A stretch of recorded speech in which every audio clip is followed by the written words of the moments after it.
Good morning, everybody, and welcome back. Here with some wonderful advice is author Mark Weisleder with this: put the pen down. It's sort of a warning to the buyers out there when talking about real estate buyers and sellers. Let's begin. First of all, good morning. Good morning, Dina. This is such, I think, a necessary, needed book with so many great tips and tools that we need to arm ourselves with, because people fall into pitfalls when buying and selling, you say, very routinely.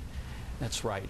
You know, buying a home is the largest contract most people will sign in their entire lifetime, and there's very little to prepare them for the process. That's why I wrote the book, and that's why I chose the title, Put the Pen Down. So before you sign anything, you understand what's involved in buying or selling a home. So let's start with some of the cautionary tales you have for us. The first one is to properly prepare your home for sale. How do we know how to do that? Well, is it finding the right agent? Is it?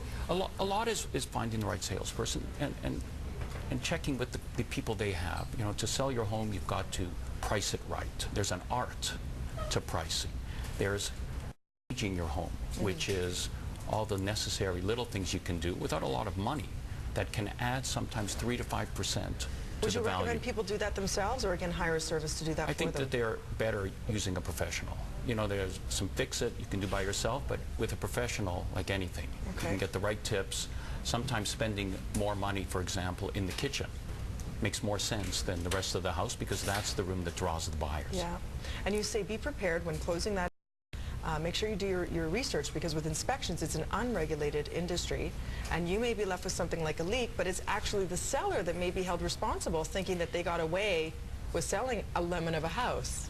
You know, it's funny. I write that sometimes used car buyers get more protection than used home buyers. You know, most home buyers have to rely almost completely on the home inspector to check that home, and he's only got maybe 2 hours to look through that house, and the industry is not regulated by the government. So it's very important that you do your research not only on the home, but on the home inspector, to make sure that you're getting the right person in there to check what is such a large investment for you. Yeah, definitely. What do you do when there is multiple bids coming in, which is usually a good thing? Do people make mistakes there as well?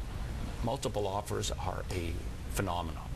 For sellers, it's a nice problem. For buyers, it's very dangerous. You have to know before you go in what the right price is for that house, because sellers will deliberately put a purchase price that is low to generate multiple offers. And so for buyers, you have to know in advance, by working with the right salesperson, what the fair market value is, so you can know how high you can go. Also, you can't get excited in the heat of the moment, because to me, buying a home is about creating memories. It's not about using every last penny to pay a mortgage when you have to sacrifice everything else. And you also against fluctuating prices. If you're trying to temper the marketplace by, you know, raising the price rather for your house to, let's say, 80 grand, and then dropping it by 120 and then upping it again, why is that dangerous? As I said, there's an art in pricing, and you want to generate the best buyers. Most of the best buyers are out there within 2 weeks of your listing the property. And so you want to get them quick, and you got to price the house right the first time. Okay, well said. There's so many more tips in here. To pick it up, Weisleder.com. You could pick it up in most major bookstores. It's called Put the Pen Down, and it's in red writing with an exclamation mark, so we know you mean business. Thank you. Thank you so much. Wonderful stuff. Dina. Over to